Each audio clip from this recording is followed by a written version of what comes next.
नमस्कार दोस्तों, आज हम लोग संधि पढ़ेंगे। संधि किसे कहते हैं, पहले अर्थ समझते हैं। संधि का अर्थ होता है मेल। दो वर्णों के मेल से, मतलब संधि किसे कहते हैं, तो आंसर होगा दो वर्णों के मेल से जो विकार उत्पन्न होता है उसे संधि कहते हैं। जैसे गण जोड़ इस बराबर गणेश। ध्यान दें, संधि में पहले शब्द के अंतिम वर्ण और दूसरे शब्द के प्रथम वर्ण में मेल होता है। संधि के कितने भेद है? संधि के 3 भेद है। पहला स्वर संधि, दूसरा व्यंजन संधि, तीसरा विसर्ग संधि। स्वर संधि किसे कहते हैं?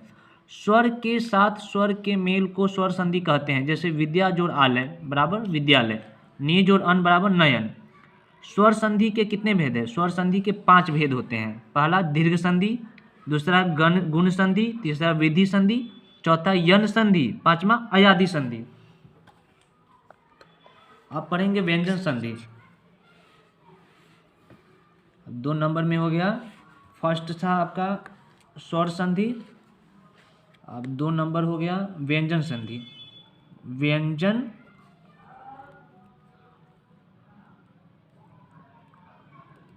संधि, व्यंजन के साथ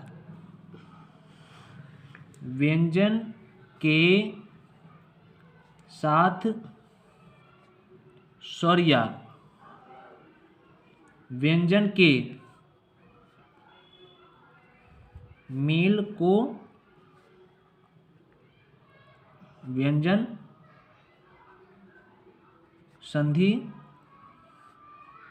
कहते हैं। जैसे व्यंजन संधि किसे कहते हैं? व्यंजन के साथ स्वर या व्यंजन के मेल को व्यंजन संधि कहते हैं। जैसे देखिए, दिक जोड़ अंबर बराबर दिगंबर। जगत जोड़ नाथ, क्या हो जाएगा? जगन्नाथ। अलम जोड़ कार, अलम जोड़ कार हो जाएगा अलंकार। ठीक। अच जोड़ अंता, अच जोड़ अंता अजंता, अजंता। यहाँ पे अज जोड़ नहीं होगा, अच जोड़ अंता बराबर अजंता होता है। ठीक। अब तीसरा नंबर में क्या है? विसर्ग संधि। विसर्ग संधि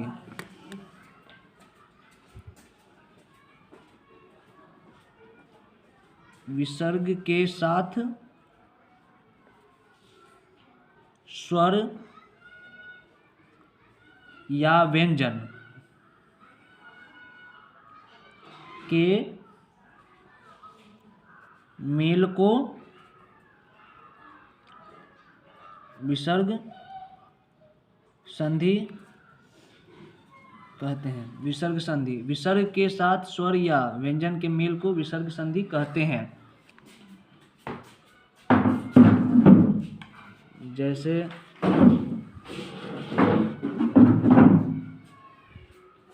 नी जोड़ रब बराबर नीरव।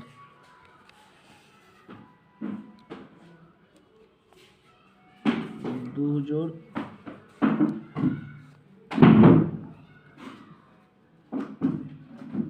फल बराबर दुष्फल।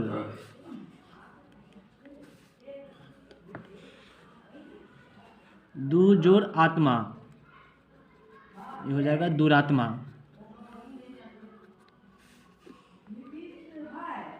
मनः जोड़ अनुकूल बराबर मनो नुकूल। तो ये आपका संधि समाप्त हुआ। आप संधि कोश आप कर सकते हैं। संधि कोश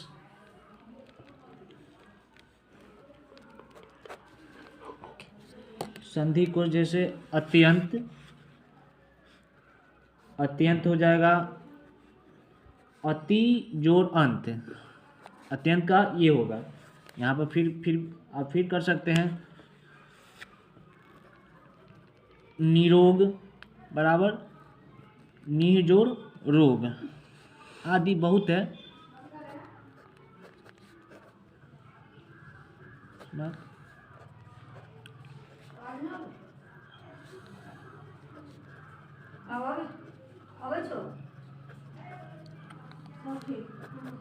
अच्छा लगे लाइक सब्सक्राइब एंड शेयर जरूर कीजिएगा।